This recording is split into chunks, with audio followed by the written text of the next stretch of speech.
जय हिंद दोस्तों, स्वागत है आपका हमारे YouTube चैनल में। आज की वीडियो में हम लेकर आए हैं आपके लिए यहाँ पर बहुत ही महत्वपूर्ण क्वेश्चन आंसर फणेश्वर नाथ रेणु जी से संबंधित। तो वीडियो को पूरा अवश्य देखना है। अगर आप चैनल पर पहली बार आए हैं तो चैनल को कर लें सब्सक्राइब, वीडियो को कर लें लाइक और ज़्यादा से ज़्यादा वीडियो को शेयर करें ताकि अन्य लोग भी यह वीडियो देख सकें। सेल्फ स्टडी क्लासेस से आप डाउनलोड कीजिए, जहां पर हिंदी साहित्य का संपूर्ण कोर्स, हिंदी साहित्य की टेस्ट सीरीज आपके लिए बहुत ही कम दामों में उपलब्ध है। और इसी के साथ आपके लिए यहां पर 2020 टेस्ट सीरीज फ्री करवाई जाती है सप्ताह में 2 दिन, तो उससे भी अवश्य जुड़ें। तो प्ले स्टोर से डाउनलोड कीजिए सेल्फ स्टडी क्लासेस ऐप और अपनी तैयारी में लग जाइए। तो चलिए देख लेते हैं फणेश्वर नाथ रेणु, धरती का धनी कहे जाने वाले फणेश्वर नाथ रेणु जी से संबंधित फर्स्ट क्वेश्चन यहाँ पर पूछा गया है कि फणेश्वर नाथ रेणु का जन्म कब हुआ था, ये आपको बताना है। 4 विकल्प आपके यहाँ पर दिए गए हैं, आंसर बनता है तो आप कमेंट में जरूर बताते जाएं। तो आपका यहाँ पर सही आंसर है कि 4 मार्च 1921 को इनका जन्म हुआ था। तो विकल्प नंबर सी आपका सही आंसर होगा। किस साहित्यकार को आज़ादी के बाद का प्रेमचंद कहा जाता है? तो वह कौन से वह साहित्यकार हैं जिनको आज़ादी के बाद का प्रेमचंद कहा जाता है? तो आपका सही आंसर है फणेश्वर नाथ रेणु, विकल्प नंबर 1 सही आंसर होगा। यहाँ पर पूछा हिंदी का पहला आंचलिक उपन्यास कौन सा है, ये आपको बताना है। बताइए क्या होगा यहाँ पर सही आंसर। हिंदी का पहला आंचलिक उपन्यास है परती परिकथा, मेला आंचल, दीर्घ तपा या फिर जुलूस? तो आपका राइट आंसर है मेला आंचल, विकल्प नंबर बी आपका सही आंसर होगा। रेणु जी का उपन्यास मेला आंचल कब प्रकाशित हुआ, ये बताना है। बताइए 1954, 55, 1958 या 1959 में? तो आपका सही आंसर है मेला आंचल कब प्रकाशित हुआ, 1954 आपका विकल्प नंबर 1 सही आंसर होगा। फणेश्वर नाथ रेणु की प्रथम कहानी है कौन सी है? ठेस है या फिर तीसरी कसम, लाल पान की बेगम या बटबाबा? तो क्वेश्चन नंबर 5 है और आपका बिल्कुल सही राइट आंसर होगा। क्या है राइट आंसर? आपका सही आंसर है यहाँ पर विकल्प नंबर डी यानी कि बटबाबा आपका सही आंसर होगा। क्वेश्चन नंबर आपका यहाँ पर पूछा है फणेश्वर नाथ रेणु की प्रथम प्रोण कहानी कौन सी है? क्वेश्चन नंबर 6 का राइट आंसर बताना है। क्या होगा इसका राइट आंसर? क्वेश्चन नंबर 6 है और 6 का सही आंसर यहाँ पर बिल्कुल सही राइट आंसर है पार्टी का भूत, फणेश्वर नाथ रेणु की प्रथम प्रोण कहानी मानी जाती है। क्वेश्चन नंबर 7 पूछा फणेश्वर नाथ रेणु की कौन सी कहानी मारे गए गुलफाम नाम से प्रकाशित हुई है? पार्टी का भूत, तीसरी कसम या फिर लाल पान की बेगम या बटबाबा? तो इनकी कौन सी कहानी मारे गए गुलफाम नाम से प्रकाशित हुई है? तो तीसरी कसम आपका विकल्प नंबर बी यहाँ पर राइट आंसर होगा। क्वेश्चन नंबर 8 पूछा फणेश्वर नाथ रेणु की अंतिम कहानी कौन सी है? लाल पान की बेगम, कस्बे की लड़की, अग्नि संचारक या संवदिया? तो आपका सही आंसर है अग्नि संचारक आपका राइट आंसर है, रेणु जी की अंतिम कहानी मानी जाती है। क्वेश्चन नंबर 9 है फणेश्वर नाथ रेणु का प्रथम कहानी संग्रह कौन सा माना जाता है? कहानी संग्रह पूछा है तो आपका सही आंसर यहाँ पर क्या होगा? बताइए, महत्वपूर्ण क्वेश्चन है। रेणु का प्रथम कहानी संग्रह बताना है तो बिल्कुल सही राइट आंसर है ठुमरी यानी कि विकल्प नंबर सी आपका सही आंसर यहाँ पर होगा। फणेश्वर नाथ रेणु का रिपोर्टाज इस जल प्रलय में किस पत्रिका में नदियों की आग शीर्षक से प्रकाशित हुआ? ये बताना है आपके लिए। अभ्युदय, संगम या 2 विकल्प आपके यहाँ पर दिए गए हैं, देख लेते हैं क्या दिए गए हैं 2 विकल्प और आपके यहाँ पर। तो ये रहे साक्ष्य या निकष। तो आपका राइट आंसर है कि फणेश्वर नाथ रेणु का रिपोर्टाज इस जल प्रलय में किस पत्रिका में नदियों की आग शीर्षक से प्रकाशित हुआ? तो साक्ष्य आपका सही आंसर होगा। रेणु की आत्मकथा कौन सी है यहाँ पर बताना है। 4 विकल्प आपके यहाँ पर दिए गए हैं और बिल्कुल सही राइट आंसर है रेणु की आत्मकथा पूछा है तो आपका बिल्कुल सही राइट आंसर है क्वेश्चन नंबर 11 का डी यानी कि आत्म परिचय आपका सही आंसर होगा। क्वेश्चन नंबर 12 है फणेश्वर नाथ रेणु का संस्मरण है तो कौन सा है? बताइए, एक श्रावणी दोपहर की धूप, वन तुलसी की गंध, बटबाबा या फिर आत्म परिचय? तो वन तुलसी की गंध ये इनका संस्मरण माना जाता है रेणु जी का, बिल्कुल सही, बहुत बढ़िया। फणेश्वर नाथ रेणु का जन्म कहाँ पर हुआ ये बताना है। महत्वपूर्ण क्वेश्चन पूछा गया है आपसे यहाँ पर क्वेश्चन नंबर 13 है और 13 का बिल्कुल सही राइट आंसर है फणेश्वर नाथ रेणु का जन्म कहाँ पर हुआ? ओराही, हिंगना, अररिया, बिहार में इनका जन्म हुआ है। तो विकल्प नंबर 1 आपका सही आंसर होगा। रेणु को किस उपन्यास के लिए पद्मश्री सम्मान मिला था? परती परिकथा, मैला आंचल, दीर्घ तपा या फिर जुलूस? बताइए। तो किस उपन्यास के लिए पद्मश्री सम्मान मिला था रेणु जी को? तो बहुत ही महत्वपूर्ण क्वेश्चन है और मैला आंचल आपका बिल्कुल सही राइट आंसर होगा। क्वेश्चन नंबर 15 की बात करें कि गोपाल राय ने फणेश्वरनाथ रेणु की किस उपन्यास को हिंदी का प्रथम आंचलिक उपन्यास माना है?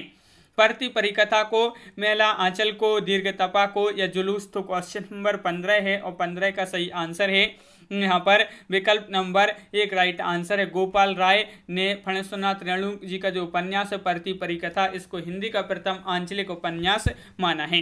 क्वेश्चन नंबर आपका 16 है, रेणु का बचपन का क्या नाम था? नरेंद्र या पतेसरा या फिर फणेसरा या रविंद्र?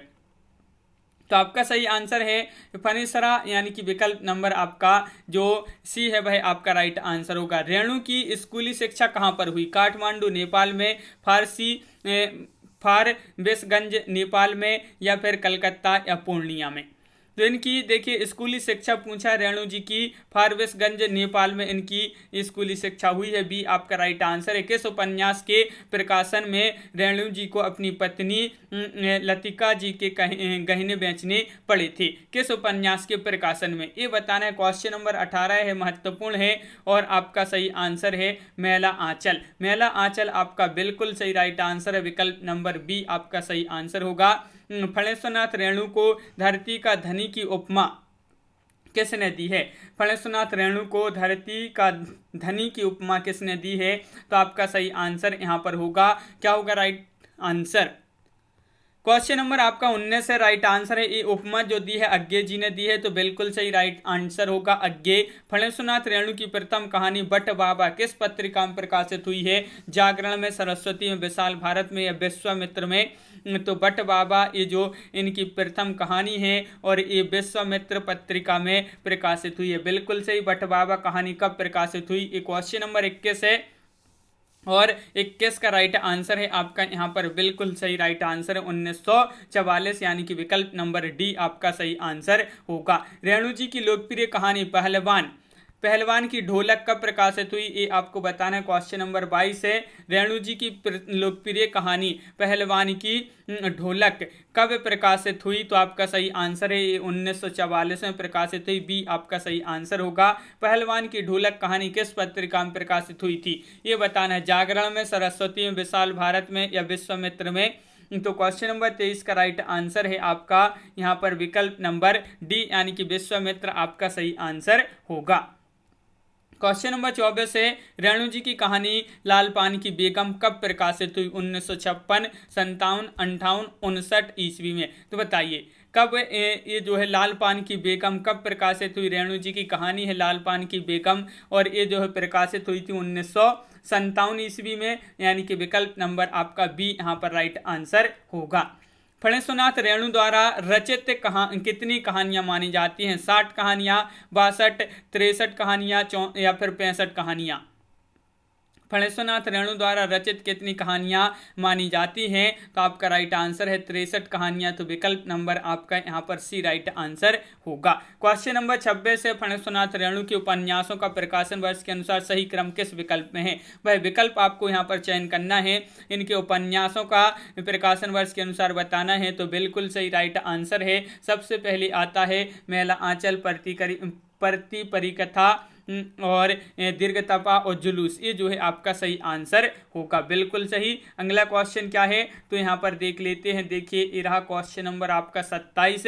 फणेश्वरनाथ रेणु का परती परिकथा उपन्यास कब प्रकाशित हुआ था? ये आपको बताना है, महत्वपूर्ण क्वेश्चन है। क्वेश्चन नंबर 27 है और इसका सही आंसर होगा आपका विकल्प नंबर बी 1957 ईस्वी में।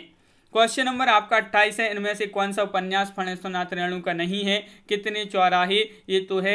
पलटू बाबू रोड, ये भी है। कलंक मुक्ति, ये भी है। यह पतबंधु था, ये नहीं है। तो विकल्प नंबर आपका जो सी है वह आपका राइट आंसर होगा, बिल्कुल सही राइट आंसर बताया है। तो बहुत बढ़िया, यहाँ पर सभी लोगों ने सही आंसर बताए। अगला क्वेश्चन देख लेते हैं क्या है। इनमें से कौन सी कहानी फणीश्वरनाथ रेणु की नहीं है? जयदोल, या फिर नैना जोगिन, या फिर कस्बे की लड़की, या संवदिया। तो आपका राइट आंसर है यहाँ पर जयदोल, आपका बिल्कुल सही विकल्प नंबर 1 राइट आंसर होगा। यहाँ पर पूछा है संवेदिया कहानी का प्रकाशन कब हुआ था? बताइए। क्वेश्चन नंबर 30 है और 30 का राइट आंसर बताना है। महत्वपूर्ण क्वेश्चन आपसे पूछा गया है और बिल्कुल सही राइट आंसर है 1962 ईस्वी, यानी कि विकल्प नंबर बी आपका सही आंसर होगा। फणीश्वरनाथ रेणु के ठुमरी कहानी संग्रह का प्रकाशन 1963 में हुआ था, 1962 में, 1960 या 1959 ईस्वी में हुआ था? फणीश्वरनाथ रेणु की ठुमरी कहानी संग्रह का प्रकाशन कब हुआ था? 1959 आपका राइट आंसर होगा। इनमें से कौन सा कहानी संग्रह फणीश्वरनाथ रेणु का नहीं है? आदिम रात्रि की महक, एक श्रावणी दोपहर की धूप, या विपत्तिगा, या अग्निखोर? क्वेश्चन नंबर आपका 32 है और 32 का सही आंसर विकल्प नंबर सी, यानी कि विपत्तिगा आपका राइट आंसर होगा। बिल्कुल सही, बहुत बढ़िया। अगला क्वेश्चन क्या है कि वन तुलसी की गंध का प्रकाशन कब हुआ था? क्वेश्चन नंबर 33 है और 33 का राइट आंसर बताइए। रिपोर्टाज माना जाता है वन तुलसी की गंध फणीश्वरनाथ रेणु जी का, इसका प्रकाशन पूछा है तो आपका बिल्कुल सही राइट आंसर है 1984 और ईस्वी। फणीश्वरनाथ रेणु का निधन कब हुआ ये बताना है। महत्वपूर्ण क्वेश्चन पूछा गया है। इनका निधन कब हुआ? तो देखिए, इनका निधन हुआ था 11 अप्रैल 1977। आपका यहाँ पर क्या होगा राइट आंसर ये बताना है। तो राइट आंसर है आपका यहाँ पर विकल्प नंबर क्या होगा? यहाँ पर विकल्प में नहीं दिए। फणीश्वरनाथ रेणु का निधन आपको बताना है तो इनका निधन हुआ था 11 अप्रैल 1977 को इनका निधन हुआ था। जन्म इनका 4 मार्च 1921 को इनका जन्म हुआ था। कहाँ पर? अररिया बिहार में इनका जन्म हुआ था। तो इस प्रकार ये जो है इनके महत्वपूर्ण, इनसे संबंधित अपन ने यहाँ पर क्वेश्चन आंसर देखे फणीश्वरनाथ रेणु जी से संबंधित। कैसा लगा वीडियो कमेंट में जरूर बताएं। अगर आप चैनल पर पहली बार आए हैं तो चैनल को सब्सक्राइब कर लें, वीडियो को लाइक कर लें और ज़्यादा से ज़्यादा वीडियो को शेयर करें ताकि अन्य लोग भी यह वीडियो देख सकें। सेल्फ स्टडी क्लासेस आप डाउनलोड कर लें, जहां पर हिंदी साहित्य का संपूर्ण कोर्स आपके लिए बहुत ही कम दामों में उपलब्ध है। तो self study classes app download play store से अवश्य करें। और ये सरसा पब्लिकेशन का भी माला वस्तुनिष्ठ प्रश्न की ये बुक है, तो जो भी खरीदना चाहते हैं तो भाई खरीद सकते हैं। आज की वीडियो में बस इतना ही। सभी के लिए बहुत बहुत धन्यवाद। जय हिंद।